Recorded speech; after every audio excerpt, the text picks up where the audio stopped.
stagiaires guinéens porteurs du drapeau à l'étranger veulent non seulement dénoncer et décrire l'ensemble des maux dont nous traversons ces 3 dernières années, c'est-à-dire de 2020 à 2023, mais aussi démontrer les limites de gestion du directeur général du service national des bourses extérieures, en abrégé le SNAP, à travers cette conférence. La situation des recensements initiés par le SNAP, 2 ans de service. Monsieur le directeur général du SNAP n'a pu faire le recensement biométrique de l'ensemble des boursiers guinéens à l'étranger et publier une liste générale. D'après l'une de ses sorties médiatiques, le nombre de boursiers guinéens à l'étranger serait aujourd'hui estimé à 800 personnes. Il est quasiment impossible pour nous de croire à cette information. La situation des compléments de bourse, des primes de vacances et des billets d'avion retour par pays de 2020 à 2023. Nous commençons par le cas des étudiants en Russie. L'incohérence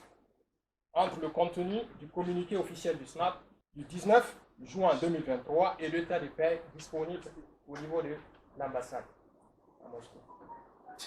C'est-à-dire que le décret du 12 août 2022 n'a pas été pris en compte. Le décret portait sur la révalorisation des compléments de bourse. Elle n'a pas été prise en compte pour les 4 derniers mois de l'année 2022. Le non-paiement de l'intégralité des compléments de bourse et des primes de vacances de l'année universitaire 2022-2023 pour toutes les promotions. Le non-paiement des billets d'avion pour les rentrants définitifs depuis 2022. Le retrait de $10 sans justification sur la bourse de janvier à juin 2022 pour tous ceux qui font les niveaux master et doctorat des promotions 2020-2021 et 2021-2022. Le non-paiement des compléments de bourse des 4 derniers mois de l'année 2021 pour les 2 avant-dernières promotions. Le non-paiement des arriérés de 10 mois de complément de bourse ainsi que les primes de vacances de l'année universitaire 2020-2021 pour la promotion 2020-2021. Le non-paiement qui est d'ailleurs justifié par le directeur général comme non pris en compte par le règlement des statuts qu'il aurait trouvé en place. Cela parce que selon lui, la bourse n'est payée à l'étudiant que quand il arrive dans le pays d'accueil.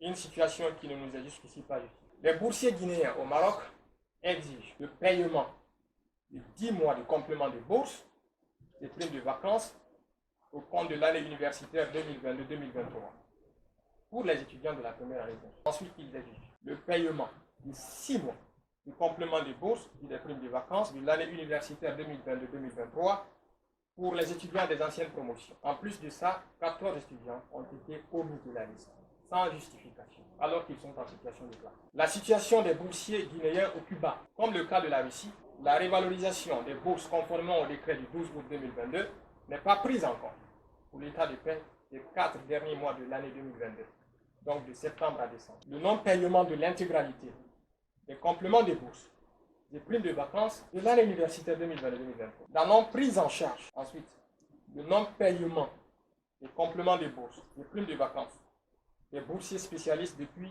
2020. Enfin, des cas d'omission injustifiée de certains étudiants et spécialistes dans les états de paix. Le cas des boursiers guinéens en Égypte, Soudan. Le non-paiement de l'intégralité des compléments de bourse et des primes de vacances de l'année universitaire 2022-2023 pour toutes les promotions. Ils exigent la réintégration de tous les étudiants réguliers, c'est-à-dire en situation de classe, dans les rangs des boursiers guinéens. Il s'agit respectivement de 205 étudiants en 2021, 105 étudiants en 2022 et 73 étudiants en 2023. Le paiement des primes de vacances de l'année universitaire 2021-2022 pour toutes les promotions. Le paiement des billets d'avion retour au pays au compte de l'année universitaire 2022-2023. La situation des boursiers guinéens en Tunisie, des noms des états de paiement, dont certains nouveaux étant toujours en situation de classe. Des étudiants en cycle de master recevant $100 par mois au lieu de $120. Les stagiaires de la promotion 2021 ont reçu $740 par personne au lieu de $900 annuellement. Les étudiants de la promotion 2020 ont reçu $800 au lieu de $1000 annuellement. Excellence, colonel Mamadi Doumbouya, président de la transition, président du CNRD, chef de l'État, au nom des boursiers guinéens, nous sollicitons votre implication personnelle pour résoudre les difficultés auxquelles nous sommes confrontés. Nous recommandons vivement ce qui suit. La nomination des dirigeants compétents, intègres est responsable à la tête d'un service aussi important que le SNAP, à travers lequel notre nation est représentée dans le monde est-indiantin.